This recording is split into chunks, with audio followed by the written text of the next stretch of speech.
ان میں سے میں نے سنا ہے کہ 8-9 کو یہ لوگ توڑ کے لے گئے ہیں.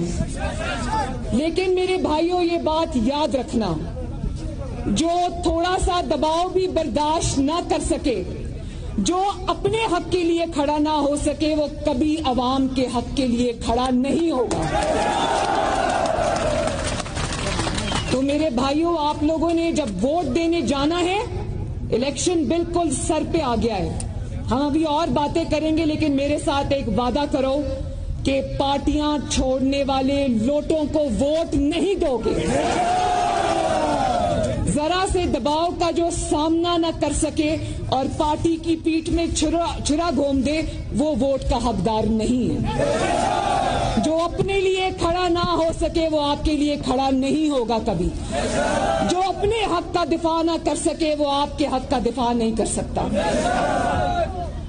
اور دوسرا، ابھی کچھ دن پہلے، 2-3 دن پہلے، ایک جعلی وزیر اعظم آ کر یہاں صوبہ گلگت بلتستان کا اعلان کر کے چلا گیا. میں آج سکردو کے عوام سے پوچھتی ہوں کہ کیا آپ لوگوں کو مجھے تو یہ سمجھ نہیں آتی کہ الیکشن سے 2-3 دن پہلے آ کے آپ جب یہ اعلان کر کے جاتے ہو تو عوام اس کا کیا مطلب نکالیں؟ کیا مطلب نکالا آپ نے سکردو کے بھائیوں اس کا؟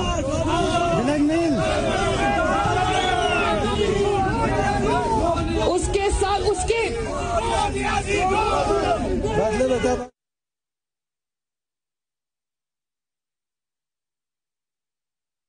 کی نائب صدر مریم نواز گمبا میں انتخابی جلسے سے خطاب کر رہی ہیں. ان کا کہنا تھا کہ آپ کے لیے نواز شریف اور شہباز شریف کا سلام لے کر آئی ہوں.